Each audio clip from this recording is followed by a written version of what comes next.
Brain stroke రావడానికి అసలు కారణాలు ఇవే. బ్రెయిన్ స్ట్రోక్ అంటే మెదడుకు రక్త ప్రసరణ ఆగిపోవడం లేదా రక్తనాళం పగలడం వల్ల మెదడు కణాలు దెబ్బతినడం. ఇది అత్యవసర పరిస్థితి, ప్రతి నిమిషం విలువైనది. బ్రెయిన్ స్ట్రోక్ రెండు రకాలుగా ఉంటుంది: రక్తనాళం మూసుకుపోవడం, ఇస్కిమిక్ స్ట్రోక్, లేదా రక్తనాళం పగలడం, హెమరాజిక్ స్ట్రోక్. ఇది రావడానికి ముఖ్య కారణాలు high blood pressure, sugar, high cholesterol, ధూమపానం, మద్యం సేవనం మరియు ఒత్తిడి.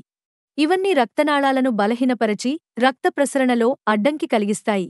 లక్షణాలు ఆకస్మికంగా ముఖం వంగడం, చేతులు కాళ్లు బలహీనపడడం, మాటలు అర్థం కాకపోవడం, చూపు మసకబారడం లేదా తీవ్రమైన తలనొప్పిగా కనిపించవచ్చు.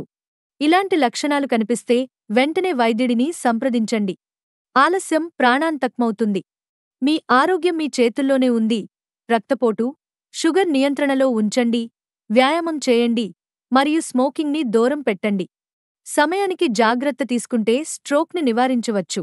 ఇలాంటి మరెన్నో ఆసక్తికరమైన సమాచారం కోసం మా ఛానల్ను సబ్స్క్రైబ్ చేసుకోండి.